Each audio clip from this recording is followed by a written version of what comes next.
Hey, I'm Barry from Sunken Railroad, and today I'm going to show you how I soldered my feeder rails on for my 6 sidings and cut some track down to a small size so I could put the feeder rails in. I'm going to show you how to solder Z-scale rail without destroying it. Some tools you're going to need are going to be some tweezers. I got these from Micromark. You're going to need a Dremel, paintbrush, some super glue or cyanoacrylate glue, X-Acto blade, and obviously some solder and a decent soldering gun.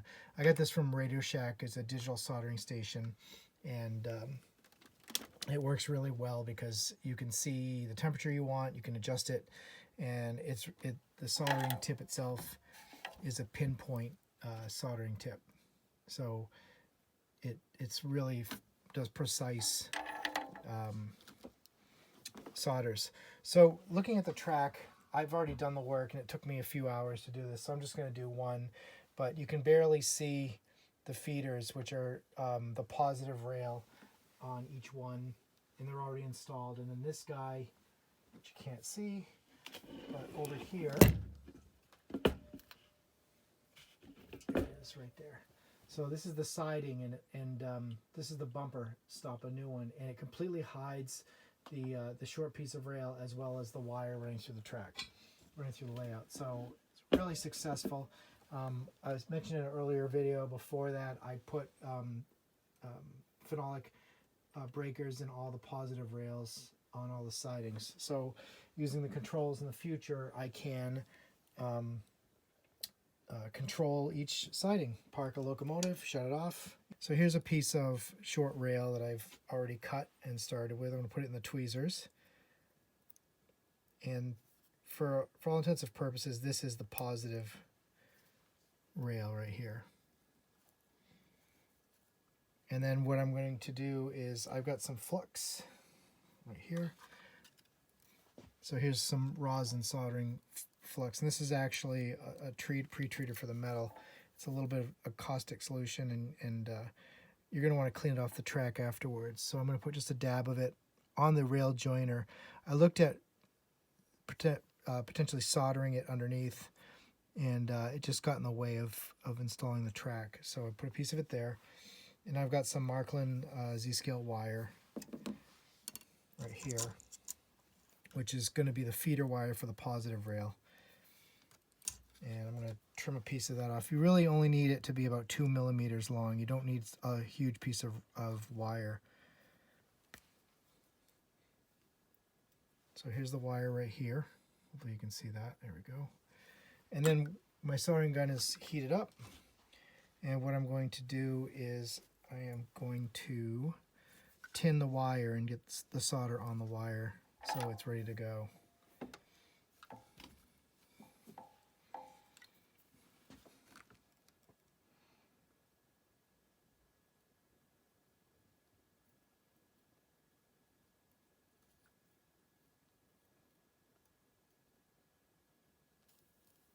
There we go.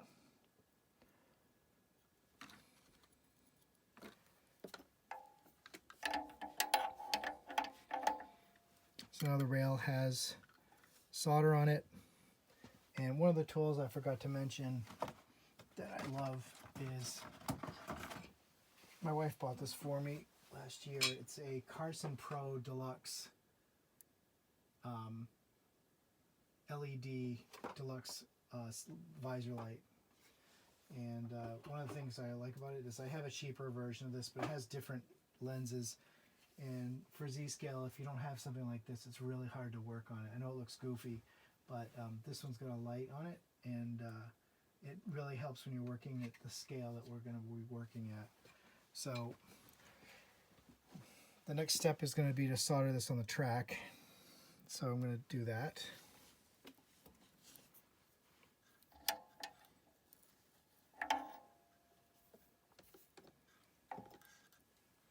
And it doesn't take much. You're just going to bend it slightly. There's already solder on the wire, and you're just going to go in and put it right in the rail. And if you do it right, it doesn't take much. And once it sticks on, you're good to go.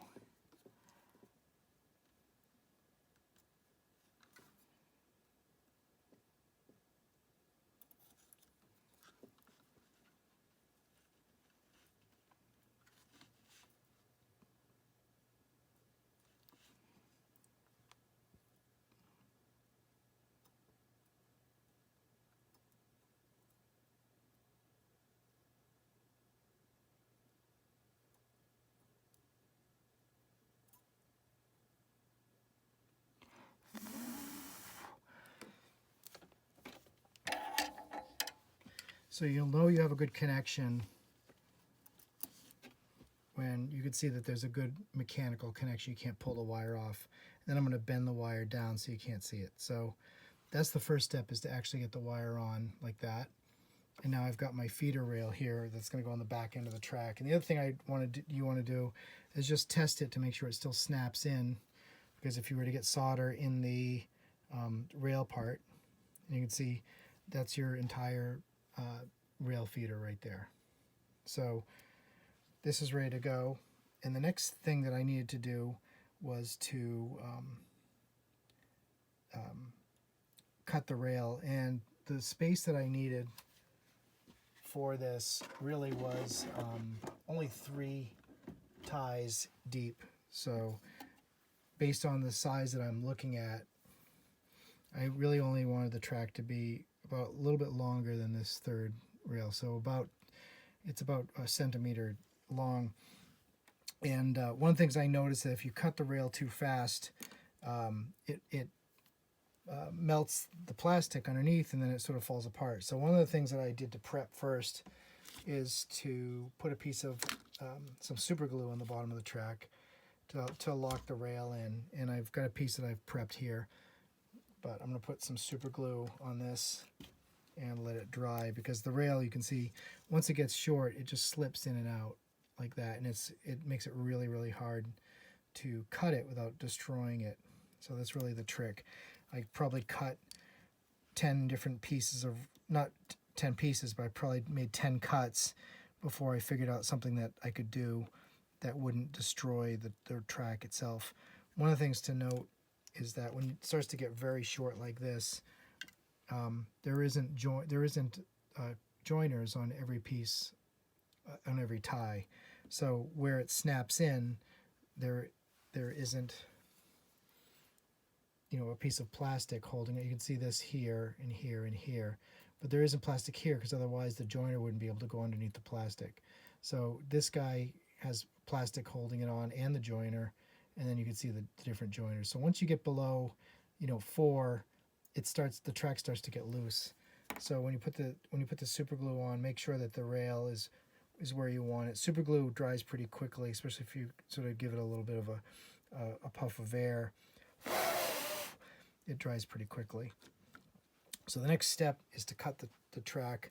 I've tried different saws, and there's probably folks that have a better technique than I do of cutting rail. I shut off my soldering gun.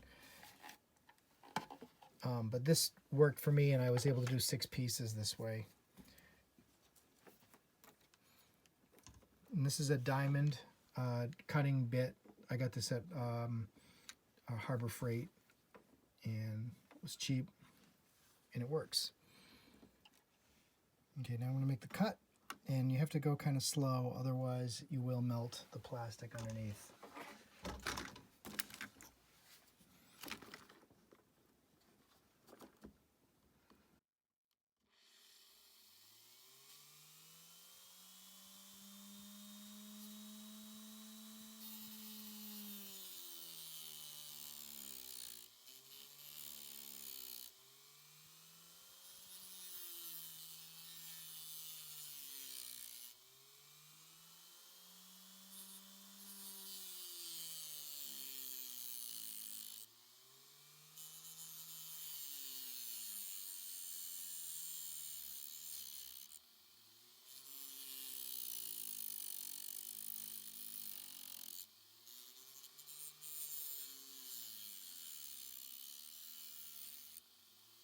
Okay, there, cut through.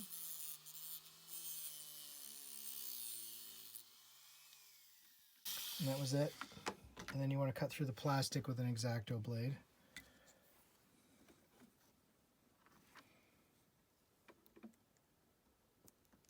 There we go.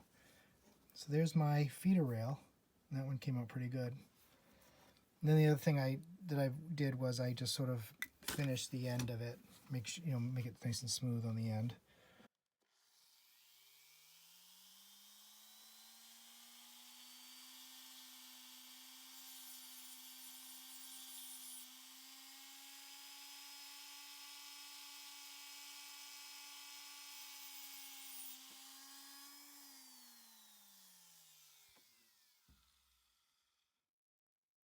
And there's the feeder rail.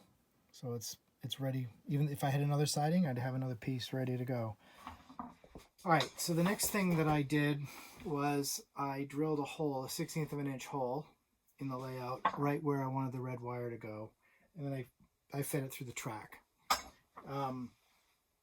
Once it was fed through the track, the next thing you really want to do is you want to test it. So before we start to really attach things, I like to test them. One thing that's really cool is that you can test everything with a 9-volt battery. So if I'm looking at one of my switches, I can sit here with a 9-volt battery and test the switches. I've just been sitting here doing this, and they all work. So with the continuity tester, with this one, you can see it sort of open, closed, open, closed. So what I'm going to do is, doesn't matter which wire you touch it to. This is the feeder for this track. And what I want to do is I'm going to hold this against the red and then test it with the black. And you can see right now it's open. And then when I touch the track, it closes. And this is the hot side of the track. If you look, there's hot here and hot here. This is the red, right is red, and then it follows the sort of same path. So one thing you'll notice is continuity. You have a open circuit, closed circuit, and then if on the other side of the phenolic thing you don't have any power. So you can see, so when I hook this up to a switch, I can turn this siding off and on.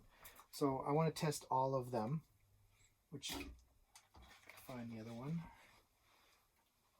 There it is. Here's the far siding for the station. And in a future video, I'm going to go over the electrics. I've got some really cool control panels I want to share with you. It's called touch toggles, and but that's the subject of a future video. So I've got the continuity on this line. Here we go. There we go. And for that line, the red is the other side because it's the outside rail. And you can see that works great. So I've got good continuity there. And then I just test the other ones. So I've got 4 lines here. And these are all feeder lines that will be used to feed power. So the locomotives will either have power or they won't. And if I wanted to expand later with switches or signals, I could. This is basically just a basic start to the layout. I don't even know which one this is, but it'll tell me. That's it, second one.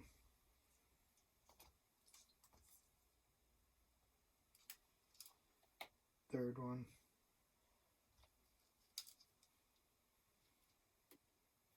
It's the far one. And then there's one more. But I've already tested them, so I know they work. Next video will be actually putting the pins in the rails. Thank you.